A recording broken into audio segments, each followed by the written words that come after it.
Hidden in the pages of centuries-old cookbooks are recipes so unique they've been completely erased from modern kitchens. From bizarre flavor combinations to cooking techniques long abandoned, these forgotten dishes from the 1700s will make you wonder, why did they disappear? So we're going to start our ride off with Syllabub, which was actually a pretty light and frothy dessert that made its way from England into America all the way back in colonial times. See, in the midst of those colonies, a lot of word of mouth would spread. Now you get people talking like that, and after a drink or two, somebody gets too loud, and suddenly the whole room's heard about a good Syllabub recipe. Dishes from England would spread all the time back then like that, and this one was actually a dessert with remembering. Heavy cream is downright delicious in most forms, but the reason Syllabub really makes it shine is because of the way local American colony would substitute wine or sherry for hard apple cider. Now, maybe it didn't suit the refined palates of the colonialists back then, but it was definitely a drink that got popular with the crowd. You'd even throw in a lemon or two just to put on the whole show. Eventually, the method spread and people began to make it in their homes too, and Syllabub was something that became a lovely, fruity, boozy, and light dessert. Eel pie is also something that's mostly associated with English cuisine. Many coastal and river-adjacent areas back in the 18th century, when it was still colonial America, had an abundant supply of eels. Luckily enough, the local population was quick to take advantage of nature's bounty. In most of these communities, boiled eel pie was something of a local favorite.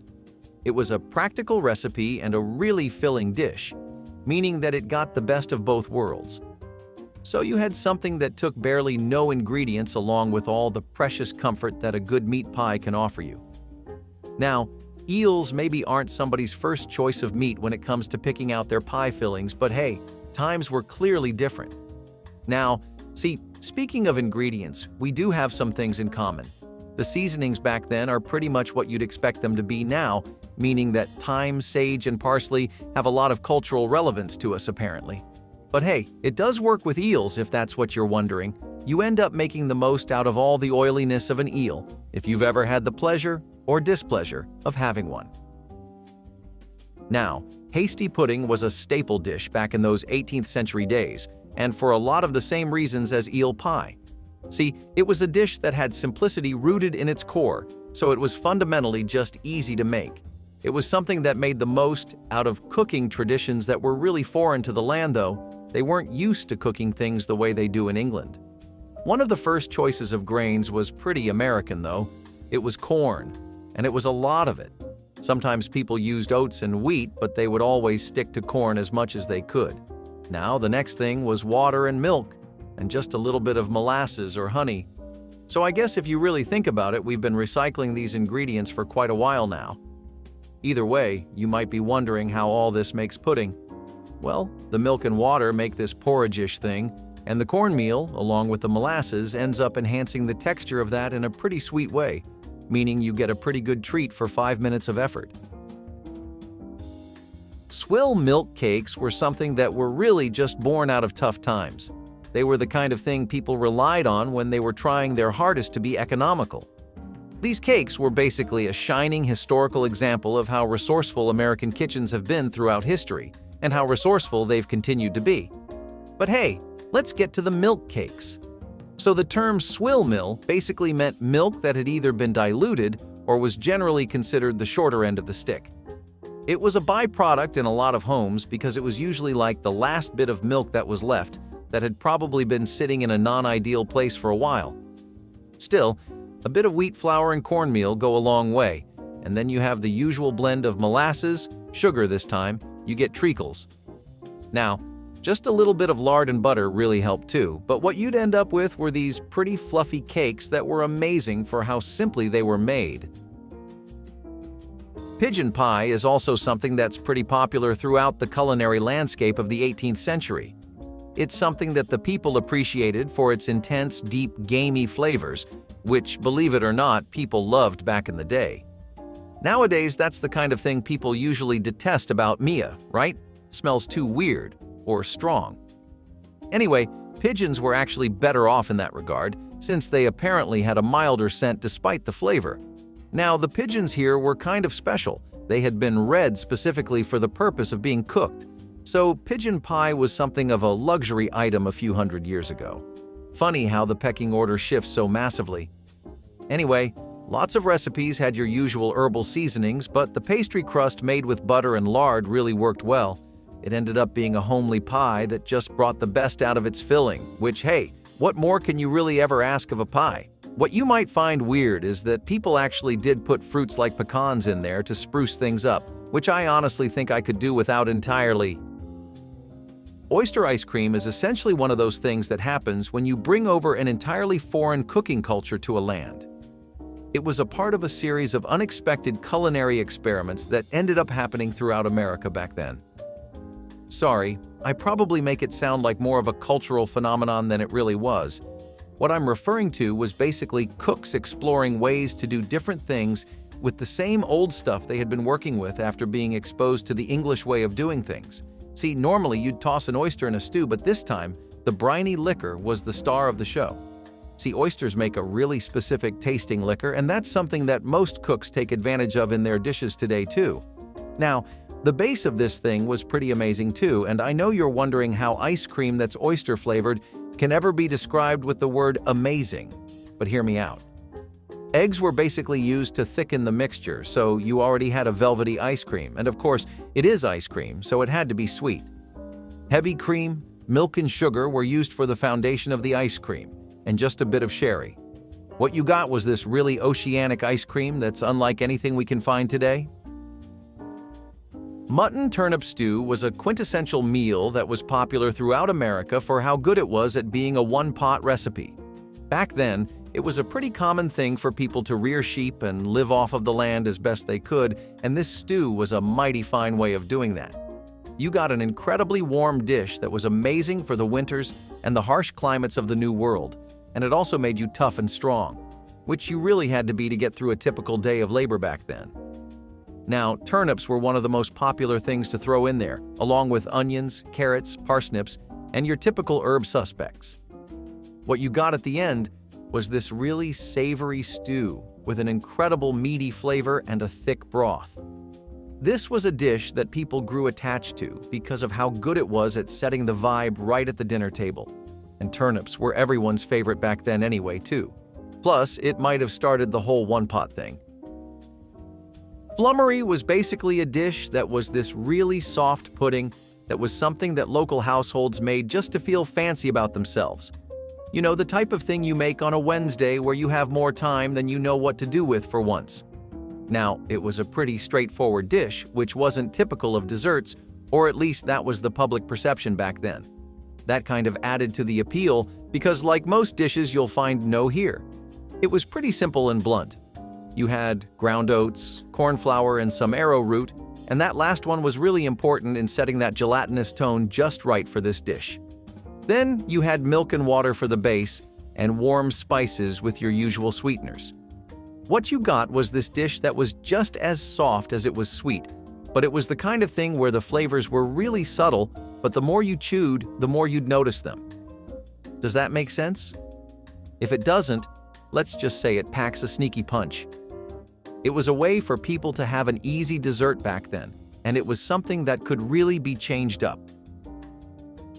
Pepper cake was this honest-to-God standout confection among the Flummery and the Syllabub of the 18th century. See, this was one of those dishes that just up and stole your heart right from the get-go.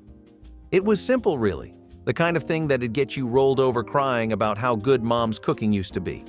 Of course, I could tell you about the spices and all the ways they use the same stuff I've been talking about in the video so far in different ways, but I feel like that wouldn't get the point across. See, this whole thing was a labor of love. You had to beat the hell out of the butter or the lard with the sugar until it was just right. And man, those forearm curl sets at the gym do not paint an accurate picture of the strain I am referring to.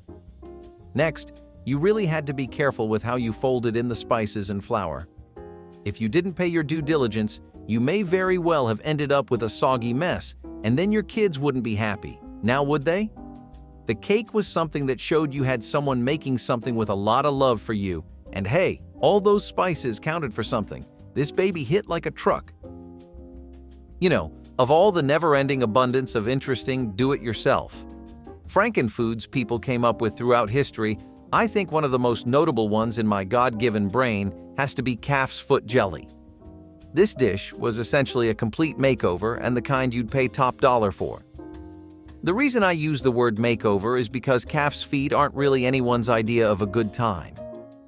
When's the last time you wanted to take a girl out on a date and you thought calf's feet were going to be a good idea? Yeah, exactly. Now, I'm sure the doctors will tell you they're loaded with all sorts of goodies with names like calcium and collagen, whatever those are.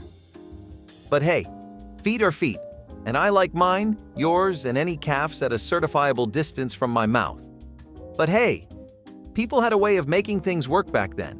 And a bit of boiling, a bit of creativity with some spices like peppercorns and bay leaves and an incredible amount of straining, you'd end up with something that was actually a pretty damn good jelly.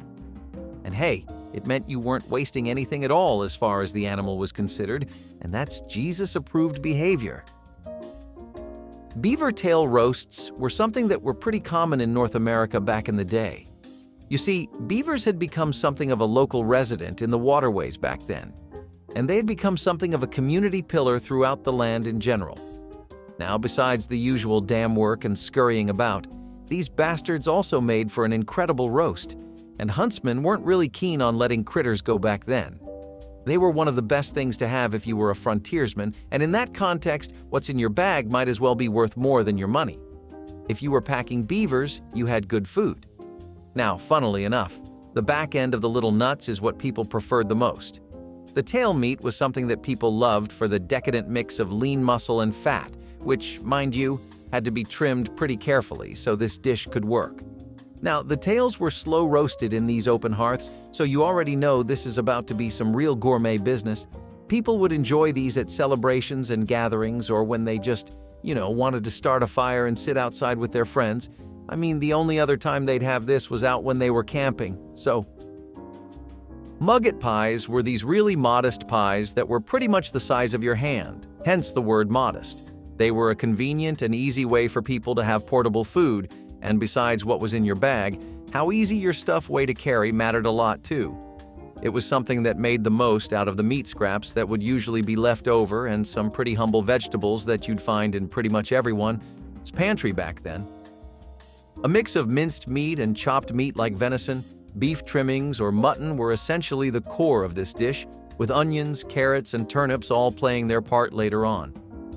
I wasn't lying about the turnips, they were like coffee back then.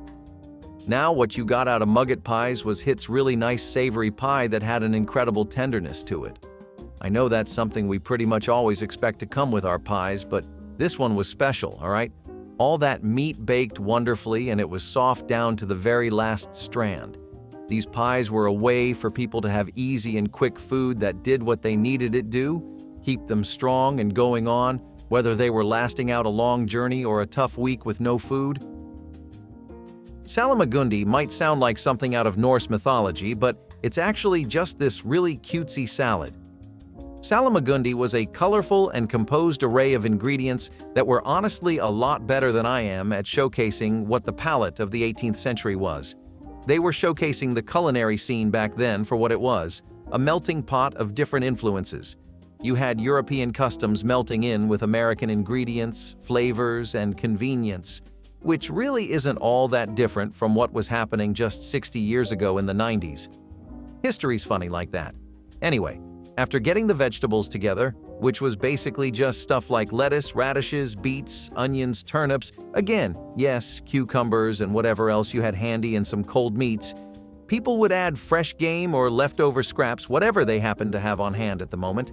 Next, the fruits and nuts were thrown in, and the nuts had to be really toasted. Not only did that add to the flavor, but it also helped ensure no seeds were messing with your experience. Now, the idea here is something that I'm sure you can already follow. You want to keep it crunchy here. And hey, it did a pretty amazing job of that. It was a versatile dish that worked perfectly in the harsh summer climates too. Now, this next one's really going to kick you where the sun doesn't shine. How do you make ice cream out of brown bread? Yet that's exactly what I'm here to talk to you about. So let's get to the bottom of this mystery from a couple hundred years ago. See, this time around, it's not experimentation. It's not a lot of different people coming in with new ideas. It's just raw genius at work. I'm not sure who the first person was to come up with this recipe. I don't think we'll ever know, but man, they were onto something. The brown bread had to be crumbled into the milk before it could be melded into the liquid, and the usual stuff was used to make a custard.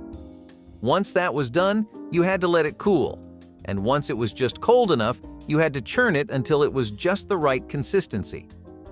People usually used ice houses to keep it cold enough throughout the whole process, but this whole thing was really some work, and it had a taste like nothing else. Stewed carp and red wine is a pretty good example of colonial adaptation. See, freshwater carp was something that Americans were full of. I mean, they just had the stuff out for free, ready to give and give enough for all comers. The next step, though, was a European classic, which was basically boiling the whole thing in sherry, and you had to really slowly simmer this so it would work. The dish would work because the fish would eventually end up taking on the flavors of the red wine, giving a stew that had the best of both worlds instead of a conflicting mess. Stewed carp in red wine was something that showed how the times back then were reliant on mixing indigenous resources and ingredients with European ways of doing things. Imported luxuries were also added like sherry and different kinds of red wines, and though the stew definitely held its own in the taste department, it was something that took a while to be accepted into the mainstream, mostly because the people just thought it was rich European food. Kind of had a bias against them, didn't they? Pork flapjacks are basically a really nice twist on a colonial pancake. They're basically a lot like a colonial pancake, but except this time, each part of the pig essentially ends up getting used. Resourceful cooks tried to make the best out of pork fat and leftover meat, but they were essentially forced to work only with griddles. Flapjacks were really economical, but they were also a really good meal to have, making them one of the nicest breakfast choices this side of the country. The lard was really the shining element of the dish. It just enhanced the flavor of everything all that much more. Pork flapjacks are basically the pinnacle of how people would make the most innovative and delicious dishes out of the most basic things that they had no idea what to do with, but what they did have was a will, and you know how that saying goes. The dish was versatile. It could be mixed with loads of different kinds of herbs, blends of spices, and a lot more. It was also something that could just last throughout the day as a snack. Rabbit fricassee was essentially one of the most favored dishes among different kinds of homes back in the 18th century. People appreciated it for how tender it was, how nice the game meat was, and how comforting the sauce was. It wasn't a heavy sauce, but it was made just a bit more heavy to suit American palates. See, in European culinary tradition, it's often preferred to make full use of a wild rabbit, and rabbit is seen as both a meal for the everyday and a meal for festivities and celebrations. Now, wild rabbits needed to be cleaned and trussed and butchered, something that French people also got pretty good at doing. But home chefs in America were not equally as adept at. What they were good at was sharing the same passion for boozy food, so just a little bit of white wine, some light vinegar, and chicken broth was pretty much all you needed to give this dish the depth it needed. Throw in some egg yolks on top of that and some herbal seasonings and you have yourself a pretty good meal. Plus, those rabbit pieces aren't just full of flavor or super tender, they're also one of the best sources of protein. Goose blood pudding was essentially just a massive testament to the entire mentality of not wasting anything. Even the blood wasn't something that went to waste here, as the name says. When you combined it with grains, fats, and different kinds of herbs, you actually got a decent pudding, believe it or not. For those of you with the big bad blood phobia, you might want to fast forward through this part of the video. But either way, the dish was a good way to sustain yourself, and the fresh blood was a wonderful binding agent. People added suet too, which was really making it overboard flavor-wise for some people but was just enough for others apparently. This was something that was basically the rawest form of Native American practices blending in with European tradition, and people basically saw this as a refinement on what they had been used to. It's like this. If you show a dog a new trick, he'll be that much more excited to learn it, don't you think? Goose pudding is a vivid example of colonial creativity, and these dishes show you the kind of lifestyles that thrived in the New World. Goose blood pudding was a dish that took an ingredient nobody ever thought anything of into a dish that was actually seen as refined European dining. Who would have thought, right? In terms of flavor, Posset was really creamy and rich, but it had just a little bit of a tang to it. In terms of social optics, it was a pretty good drink, especially when the temperature would drop more than what you were comfortable with. Throughout history, it's a curious little dish that's taken on many twists and turns to end up to where it is now in the books. Posset used to be a drink, but it evolved into boozy custards, thickeners, and what we, with a lot of love, know today as eggnog. It's pretty much the predecessor to the whole dish. So the next time you're sipping on the nog during Christmas, thinking about who the genius was that came up with the idea for it, well, now you know. Still, I'm glad they changed the name on this because Posset just doesn't roll off of the tongue the same way as eggnog.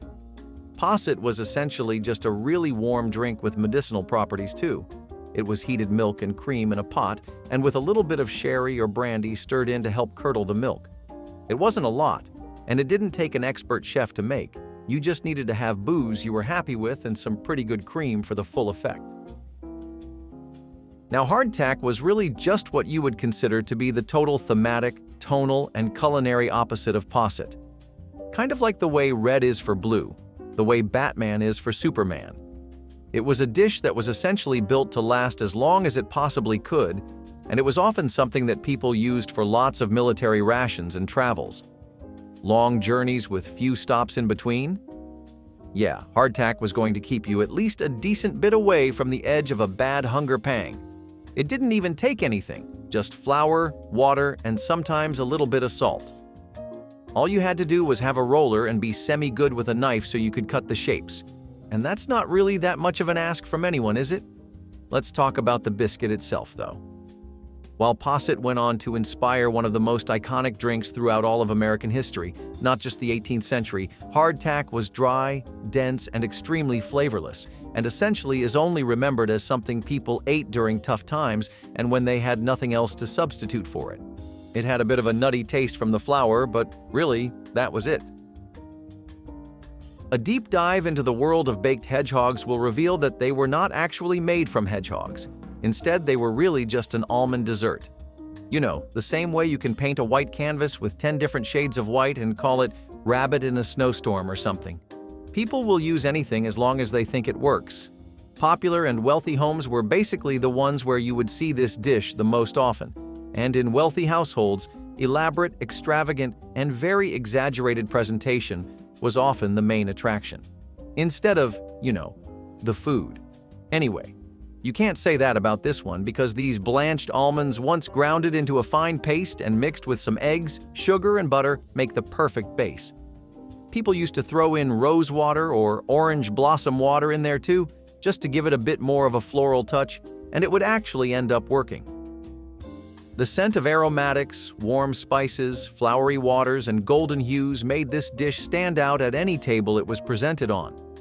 Despite being named after hedgehogs, it's a lot closer to royalty than they ever will be. It's a dish that was really just preserved for the wealthy back then, as you can probably tell by all the showboating. An ale flip was essentially a supremely hot and frothy drink that was made entirely of ale, rum, eggs, and spices. It was a really popular drink to order in taverns, and people had this incredibly funny tradition of sticking the hot end of a poker into the drink. No, really, they did that. And they said it helped make it sweeter and gave it a sizzle. Me? I think they just liked the theatrics, and all flavor-related changes were probably placebo, but hey, if you can explain the science behind poker-based cooking, please do. It was a beverage that's really just very working class, and it's something that mixes different kinds of booze together to give you what you want. Rum or brandy help to make it a stronger drink, but eggs and molasses help give it thickness and sweetness. The ale was already heated before it was poked by, well, the poker. This was one of those drinks you would get when you were out in the city with your friends just for the purpose of getting absolutely plastered. Plus, the poker thing really knew how to get a crowd in the mood for some reason. Black pudding is basically just blood sausage, and I know you've all probably had more than your fair share of blood-related cooking for today, but humor me just one more time. It was something that was made from fat, grains, and fresh animal pudding, which essentially made for a fully savory experience, but this was something that was met with a lot of divisiveness. It had European rotos, deep ones, So that meant it was already off to a bad start in those times. It was also something that used pig and cattle blood that had been left over from slaughtering, but a lot of people thought it was honestly just too barbaric. I mean, people had barely gotten used to their food and stuff like offal, let alone this. See, the method is equally as gross. You collect all the leftover blood that's literally just there from butchering, by the way, so people would just collect it as they went about their business. You'd stir it constantly so it wouldn't coagulate, and it was a mixture of different kinds of casings, which were usually intestines being poured into these cloth molds before being boiled. I know this really doesn't paint a pretty picture, but it wasn't supposed to, either. It was just a way for people to stretch their pantries, not waste anything, and make sure they were getting the most out of their food.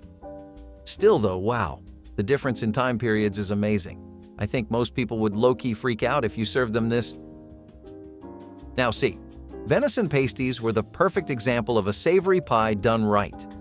This here was your average run-of-the-mill portable meat pie until somebody had the fantastic idea to import it over to America, where hunters more or less fell in love with the thing. It relied on deer meat, so go figure. It was something that we got from British Cornish traditions, and pasties were originally meant for miners, laborers, and different kinds of workers who spent their entire day in factories and shit. In America, venison pasties were essentially just common in these makeshift or sometimes genuine hunting communities and frontier settlements, which really could have been anything from a couple of walls and a crowd to a whole full-blown settlement. Either way, venison pasties were mixed in with beef sweat, onions, leeks, root vegetables, and lots of seasonings to make a very flavorful pie, and it did an amazing job of mixing everything together. Of course, the final touch was just a little bit of broth or booze in the form of ale, but don't tell anyone I told you that, so that the flavors could really come together. But man, deers used to be abundant back then. I mean, the things were like frogs in a river. You couldn't really escape them, meaning huntsmen and trappers had a lot of chances to try and refine this recipe. Huntsmen in different areas started having regional preferences, like some would throw some bacon on there, some would even eat it cold, but either way, the recipe got nationally known. Spotted dog pudding was basically just steamed or boiled sweet pudding, and before you ask why they call it spotted dog, let me explain, okay? It's a funny little tale. Anyway, this rustic dish was the go-to lunch for settlers, laborers, and just about everyone who was spending their day and meals outside while they are away at work. Now, to the name. See, they call this spotted dog pudding because it uses a lot of raisins and currants, right? When you mix that in with the pale white dough, well, you get kind of a Dalmatian situation going on. The pudding was something that inherited British and Irish customs, both cultures having lots of room for boiled puddings in their history. They were really popular among colonists, which is what made them popular in colonial America. You could expect a really rich and nutty flavor with occasional bursts of sweetness from all the raisins and currants. Some people really digged the glucose rush and wanted to add in just a little bit of molasses or syrup so that the dish would give off a sweeter flavor. Spotted dog was a laborer's food through and through, and it got a lot of people through a lot of painful and hard days at work. It was also a dish you would see at taverns, so it was like the 18th century's equivalent to having roadside tavern food back then. Plus, before bread puddings, fruitcakes, and American dumplings could take over, this was one of the top dogs as far as American dessert options were considered, and I think we could all do considerably worse than this, right? Before chicken became everyone's favorite pie stuffing, rabbit pie was a favorite on the Easter table. Made out of tender rabbit meal, this savory pie was a household favorite in many rural areas. Rabbit meat is not only rich in flavor, but it's full of nutrients, which made this a healthy choice for many and a staple of the American pioneers. Plus, rabbit meat didn't cost a fortune like most meat back in the day and was widely available. Along with rabbit meat, ingredients of the filling of a rabbit pie typically included onions, celery, and carrots. Some English variations included prunes, bacon, and cider, while the Australians sometimes included the food paste Vegemite. Rabbits aren't as common as they were back then, so rabbit pie has vanished from our tables and Easter traditions. You know what? All good things come to an end. Speaking of the chefs of today, they have some pretty interesting differences when it comes to the modern take on a mincemeat pie. These days you see dried fruits and even rum and brandy being used in the dish along with various spices. No sign of meat anywhere, despite it literally being in the name. In the past, mutton or ground beef and raisins, nuts, pecans, seasonal dry fruits like these were all you needed to make an exceptionally lovely mincemeat pie. This pie has always been typically served at Christmas, but it took off so well in the South that many families would just have it as a weekly dinner too. Do you have any memories of a mincemeat pie from your childhood days? What kind of differences can you note between the pies of then and now? We sure see a lot of differences. Cheese and potatoes are like a match made in heaven, and Grandma's cheesy, scalloped potatoes was straight out of any cheese lover's dream. So this casserole tastes even better than it looked, and let me tell you, it looked finger-licking delicious. The term scalloped comes from the French word escalope, which originally referred to thin slices of meat. However, in the case of scalloped potatoes, it refers to the thinly sliced potatoes used in the dish. Many grandmas used old-fashioned methods to make their cheesy scalloped potatoes, including hand-slicing the potatoes thinly, layering them with love, and cooking them slowly. Some even added secret ingredients they swear by, like a dash of nutmeg, a hint of garlic, or even a sprinkle of paprika for added flavor. The best part about this one was its crispy crust, and I'm sure you remember fighting all your siblings for the bigger chunk of it. This dish wasn't only tasty, but was also practical. It was a one-pot wonder, meaning it could be cooked and served in the same dish, making cleanup a breeze. I'm sure Grandma loved that. There are some baking challenges that only your grandmother is equipped for, and making the pinnacle of brown butter sweet potato pies was one of them. Seriously, even bakeries and fancy eateries have struggled to nail every aspect of a pie, but for most home chefs in the United States, it seems to be just another Tuesday with the oven. You take a flaky pie crust with a velvety potato filling that is usually topped off with whipped cream, but most older cooks preferred maple syrup as that was what they grew up with. Just a bit of dark brown sugar would elevate this dish into the perfect dessert, though it would often steal the show entirely on its own. The thing is built to make your mouth water, and we mean looks-wise too, since the brown and caramel hues of the pie just make it all the more enticing. Have you ever heard of this one before, and would you try it? If you want to give your grandparents a rush of nostalgia, ask them about this meaty goodness, and who knows, your grandma might even dust off some cookbooks. Squirrel stew might sound unusual today, but it was a popular dish in rural areas. Yep, our bushy-tailed friends were once a common ingredient in many kitchens. Also known as Brunswick stew, it was a tomato-based stew generally involving local beans, vegetables, and originally small game meat such as squirrel.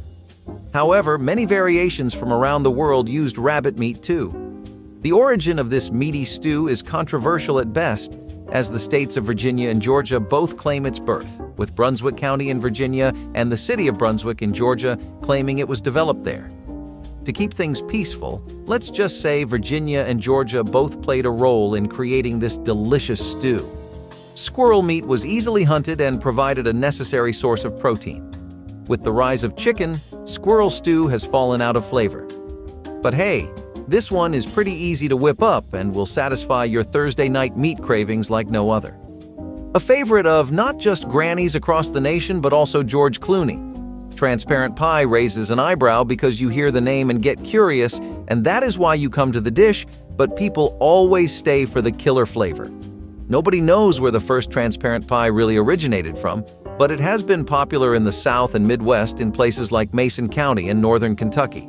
It used the same ingredients as a water pie, but without the water, resulting in a richer, denser texture. Before you start wondering, no, the pie is not actually transparent. It probably got its name due to the heavy usage of vanilla that gives the pie its iconic essence. Or maybe our grandparents just went too overboard trying to make sure our sweet teeth were catered to. While the southern states were enjoying Tex-Mex cuisine, the northern states were all about Italian flavors, and baked ziti was a staple on the dinner table. Now, even with its Italian roots, you wouldn't typically find this one in Italy. This casserole was created by grandmas who were Italian immigrants to the States and adapted traditional pasta dishes to suit the ingredients available in their new country. Baked ziti was pretty much the long-lost cousin of lasagna, with the classic version including ziti pasta, marinara sauce, ricotta, and mozzarella cheese. The ziti pasta used in the dish was tubular and smooth, which makes it ideal for holding onto the sauce and cheese. This one was a hit at Sunday dinners and had everyone coming back for seconds. Pot roasts have been as much a part of the grand scheme of American culture and cuisine as anything else on this dish, and each area, state, and neighborhood has their own ideas of what one should look like. Were you the kind of kid that grew up on beef chuck roast, potatoes, a beefy broth, and carrots in your roast? Maybe you had boneless chuck roast, olive oil, bay leaves, and stuff like that instead. These are just the few variations you can expect to find when it comes to a good, well-done pot roast.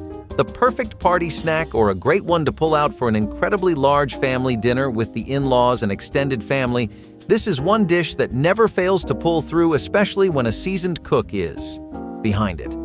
Pressed duck, a French-inspired masterpiece, is just as complex as it sounds. The dish involves cooking a duck and then using a special press to extract the blood and juices, which are then used to create a rich, flavorful sauce. You heard that right? A sauce made out of blood and bone marrow.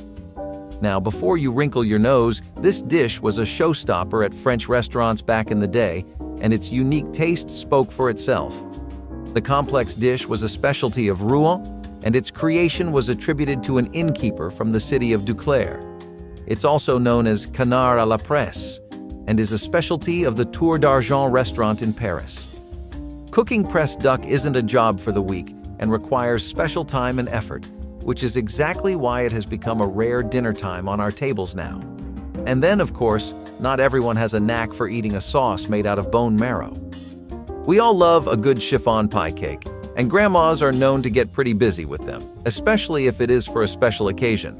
We are not sure if Halloween comes into that for you, but for many kids in the late 1900s to 2000s, you could not celebrate October's finest activity without pumpkin chiffon pie. Made with a custard filling that used pumpkin and mixed with egg whites beaten to sheer, creamy perfection, gave the pie a fluffy meringue-like texture that really did justice to the chiffon genre of desserts. Plus, the granulated sugar brought out the best within the pumpkin. Grandmas all around had perfected the art of making sure the gelatin mixed as well as it could with the egg whites, and that is what made their pies so incredibly airy and weightless. The French also made a significant contribution to delicious casseroles with the easy shepherd's pie. It was a meaty casserole traditionally made with lamb meat. Shepherd's pie has its roots in British cuisine. The name shepherd's pie specifically refers to the use of lamb, while cottage pie is used when beef is the main ingredient. This one was an easy one to make as it didn't require hours of preparation. The dish became popular in the UK during the 19th century, particularly after the introduction of potatoes in the late 18th century. This one was used for meal prep, as it was great for making ahead and freezing. It was known as hachis parmentier in French cuisine, but different countries came up with their own version of the shepherd's pie. In Australia and New Zealand, it's often called cottage pie, and in some places the dish includes sweet potatoes or other unique toppings. Beef stew is a nostalgic childhood dish nobody can go without.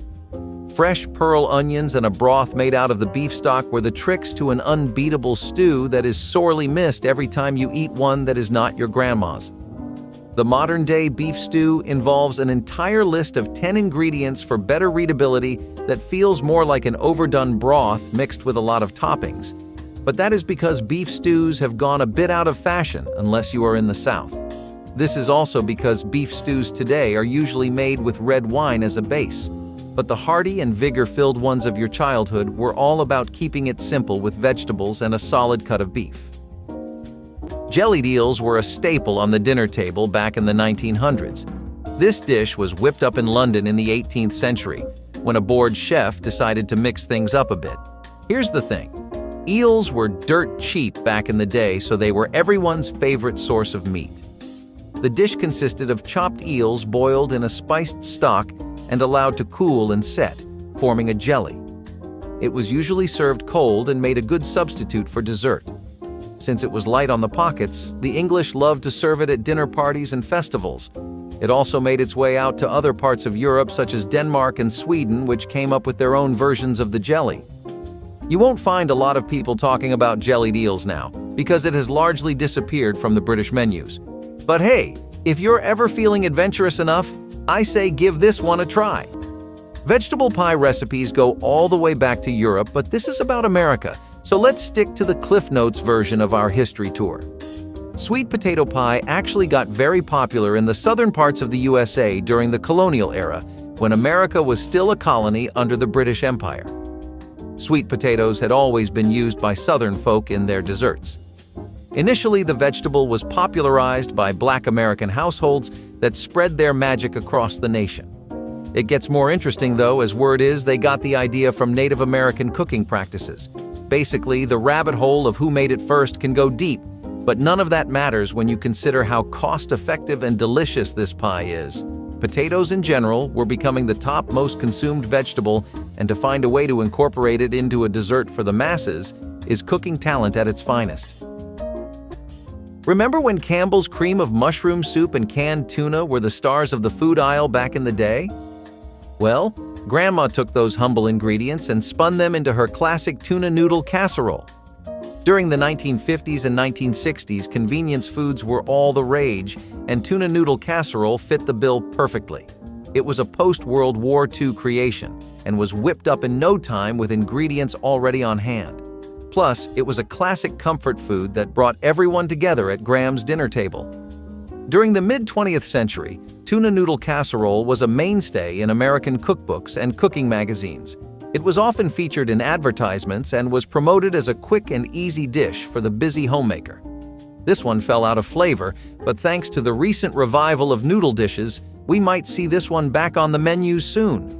In the meantime, why not dust off Grandma's old cookbooks and bring it back yourself? Speaking of how different things were in their time due to the economical strife, one thing that got really popular back when your grandparents were still young was sausage gravy and biscuits. This might seem like an outlandish combo to us today, and we admit it takes a bit of getting used to, but the magic is all in the gravy. Biscuits and gravy are already something Americans have been pretty accustomed to eating, especially in the 20th century, but innovation is one of the finer points of the country, and culinary matters are no exception. People eventually found out that using pork sausage crumbles enriched the gravy and made it irresistible, especially if they were smoked.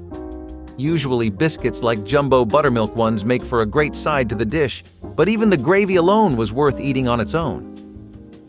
Now, the French weren't fans of the rabbit pie, so they decided to whip up a pigeon pie instead. This delicacy dates all the way back to the 17th century when James Hart, a Scottish physician, wrote in 1633 that pigeon pies were usually served with far too much pepper. It became an instant hit after Hart's paper, and people started cutting down on the pepper a bit. This crispy dish was a savory game pie made of pigeon meat and various other ingredients traditional to French cuisine. The buttery crust made it a luxurious treat which was common on banquet tables. It was a tradition for wives to make pigeon pie after their husbands spent long days hunting for the delicious bird. Custard pies refer to uncooked custard mixtures that are put in a cooked crust and then baked together, and they were a pretty big hit in North America. Of course, you have the usual criminals when it comes to ingredients, such as vanilla extract and granulated sugar, but interestingly enough, many housewives opted for a dash of nutmeg too. Do not mix this up with cream pies as that uses cooked custard, and many pro-home bakers would make the perfect custard pie by making the most out of how eggs work as great bindings. Also, if you remember buttermilk pies from just a while ago, then it is also another kind of custard pie. Popular spins on the dish would see almonds being used or turning it into a bean or potato pie, but those are all. Tamales are a labor of love, but thanks to Grandma, this tamale pie was a much easier way to enjoy the flavors. This casserole caught on like fire in the early 20th century, particularly in the Southwest, where Mexican influence was strong. Just like most casseroles on the list, this one-dish wonder was also a creation of the Depression era.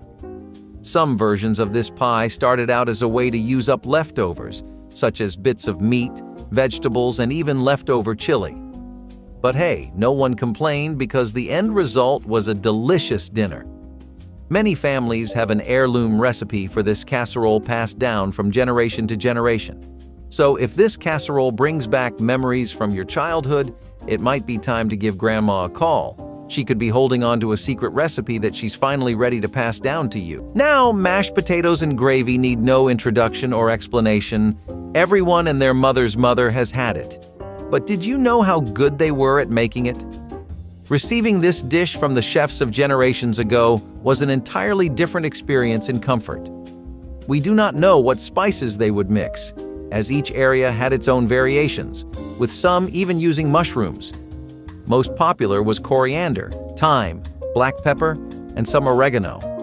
The gravy would even put KFC to shame, if we are being completely honest. You just did not feel like eating from the outside when you had such fine dining available at home, and it was the perfect thing to get you back up only our feet from an exhausting day. If you think the beef heart is off limits for cuisine, you're wrong, because stuffed hearts were once a celebrated dish. This dish sounds like something out of a horror movie, but it was actually quite common. Think of the beef heart cleaned, stuffed with a mixture of breadcrumbs, herbs, and often pine nuts or raisins, and then roasted or braised. Sounds appetizing yet? This economical and tasty meal was a testament to the nose-to-tail philosophy of cooking, where no part of the animal was wasted. In Europe, the practice of stuffing animal hearts dates back to medieval times. It was a popular dish amongst the working class in England, while it was reserved for the elite in France. Eating hearts isn't as common today, but if you ever tried this one, you'd understand the hype. Extremely popular in states like Oregon was the purple plum pie, which sounds as appetizing as it actually is. People would use branded canned purple plums or homegrown ones and layer black plum slices to give an incredibly deep purple color, along with a very vivid texture. Think of it like a tart cherry pie that you could really sink your teeth into, where the food just seems to melt perfectly in your mouth. In terms of syrup, most people thought to keep it plain and simple with just a good and proper lavender syrup because it really brought out the vanilla extract in the pie. Plum pies were always a big hit in America, but this dish took it a step further and solidified them as one of the many gems of the 1900s. The fact that it literally looks like a gem if you get a bit creative with the layering does not help at all. Leftover turkey in the fridge? Consider it your lucky day because that used to call for Grandma's legendary turkey noodle casserole. This casserole made mornings after Thanksgiving something to look forward to. This was the go-to recipe for using up leftover turkey and noodles after Thanksgiving or Christmas. All Grandma had to do was mix in the ingredients and add a topping made from breadcrumbs, crushed crackers, or even fried onions. Like most of the casseroles on this list, this was also a one-dish wonder and didn't require much labor. And you know Gram used to be tired from making us a grand feast the night before, so this was an easy way to serve something delicious on the dining table without putting in too much effort. This was a kid-friendly meal that appealed to even the pickiest eaters. What's not to love about a creamy sauce and some noodles all drenched in cheese? Here is a dish that you have probably heard of one too many times but never gotten enough of: meatloaf with mashed potatoes. Let's just say that comfort cooking really does not get much higher than this, nor more relaxing. Sitcoms, movies, and comedies across the decades that depict middle-class families always have somebody serving up a killer meatloaf, and it is for good reason. Our generation's parents always grew up eating a hearty meatloaf with a side of perfectly mushy soft potatoes, so it is no wonder that they kept the custom going. Today, mashed potatoes have an 85% popularity rate, which even beats hamburgers and cheeseburgers.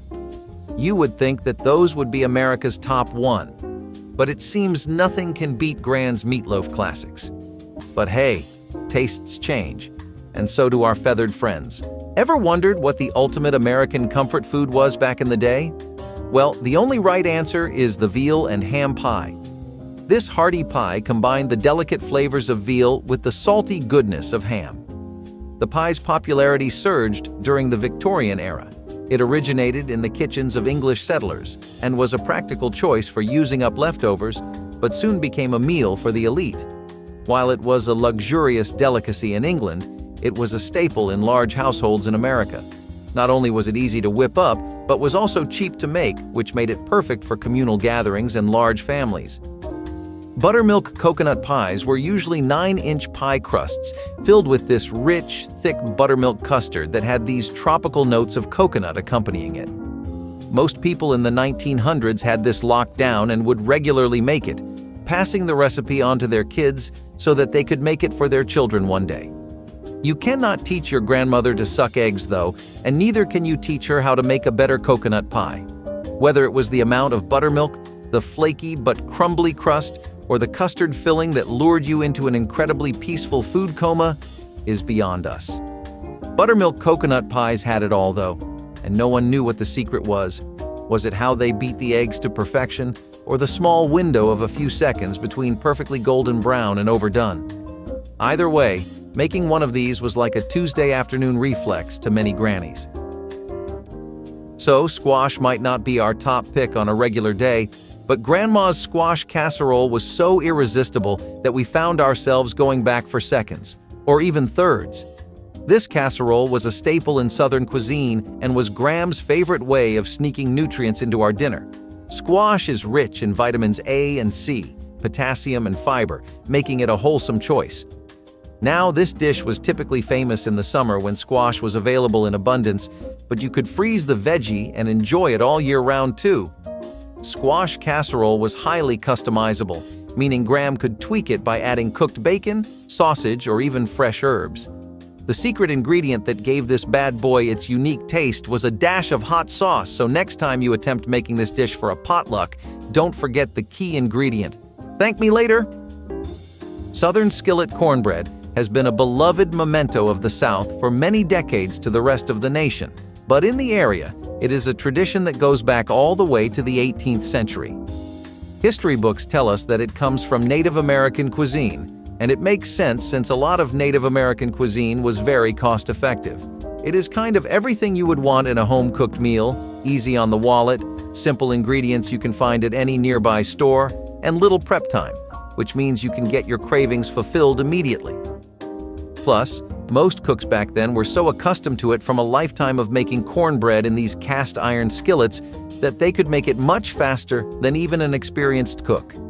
Guess experience counts for something, especially when you have 40 to 50 years of it, right?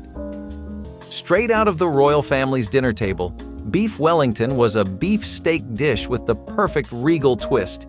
This delicacy was made of a tender beef fillet coated with pâté and duxelles, then wrapped in puff pastry, which made it just as fancy as it sounds. It was traditionally served with a rich red wine sauce, such as a Madeira or Cabernet Sauvignon reduction. Now, the origin of this meal is shrouded in history, but it is suggested that it emerged in England in the 19th century and was named after the Duke of Wellington, Arthur Wellesley. This steak required a lot of time and patience, which made it a meal for only the royals of England. It's a part of ancient history now, but you might be able to taste it if you make your way to Regal Balls or a Michelin star restaurant in London. Let's take it up a notch with some fancy pies instead of basic ones, and the cranberry chiffon pie does not disappoint by any means. Like a dish torn right out of a baking simulation game, with cranberry juice, oranges, egg whites, and more, this pie looks just a little better than it tastes. If the taste is a 10 out of 10, then we are dealing with a 10.5 in terms of appearance. Some things just go past your expectations, do they not? This was a pie you could find both in bakeries and in the homes of your family as you would visit, but there was nothing like a fresh chiffon pie right out of Grandma's oven. Green bean casserole started out as a traditional Thanksgiving meal, but because of how much everyone loved it, it soon became a year-round delicacy. This one was also created as a creative way to market Campbell's cream of mushroom soup. When canned soups first hit the food aisle at grocery stores, many people were skeptical about them.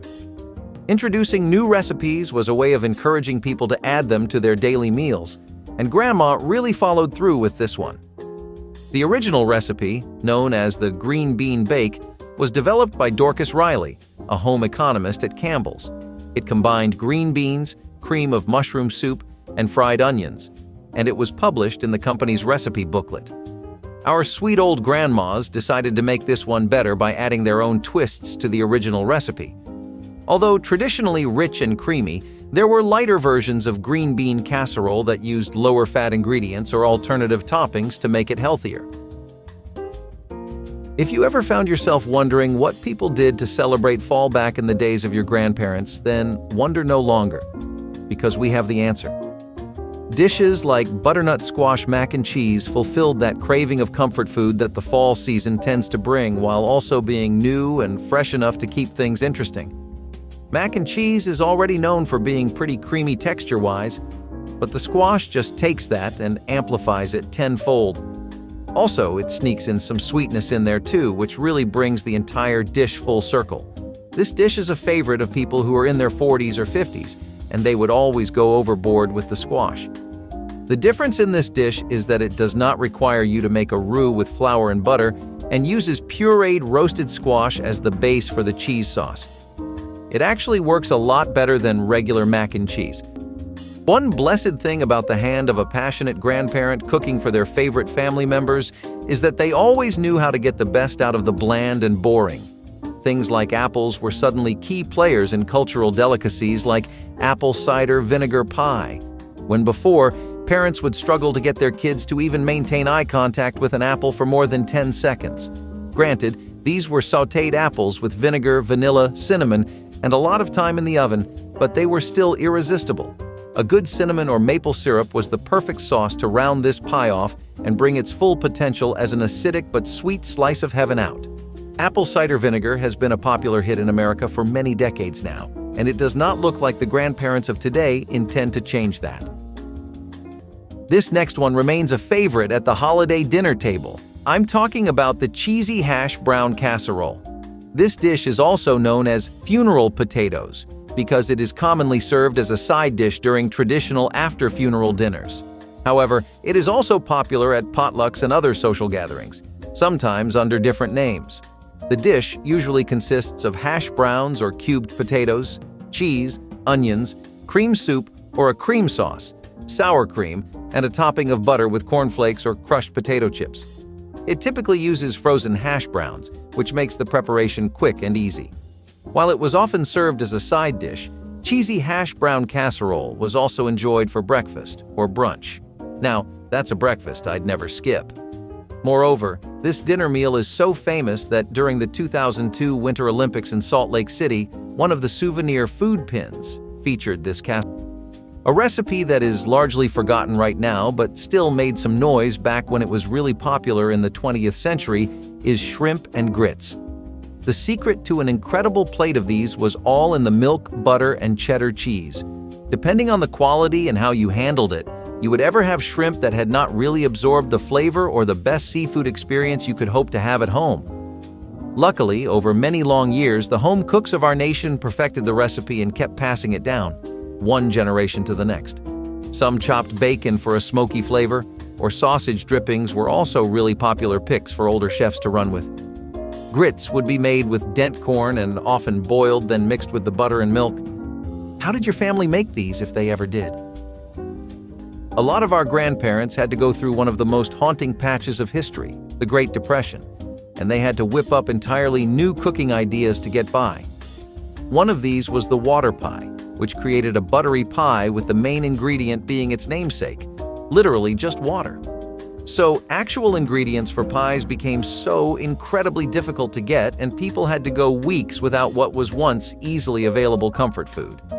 That was just the best case scenario, and the likely case was that people would not taste the pies of their childhood for a very long time. However, a lot of chefs came to the rescue of Thanksgiving dinners and birthday parties everywhere with the water pie. Just some water, sugar, and butter plus cinnamon and a store-bought crust was enough for this. Flaky buttermilk biscuits are all well and good if you buy them as a snack at your local mart, but you have not tried a buttermilk biscuit until you get a veteran baker to make these for you. Who better than family?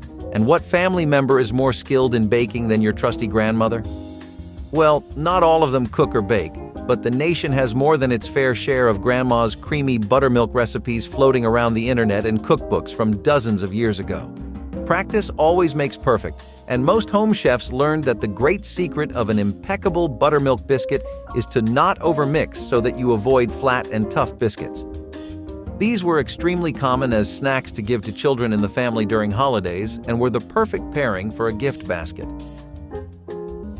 Speaking of buttery pies, let's talk about the grapefruit meringue pie, which was one of the propellers of meringue pies in America, and your grandparents played no small part in that.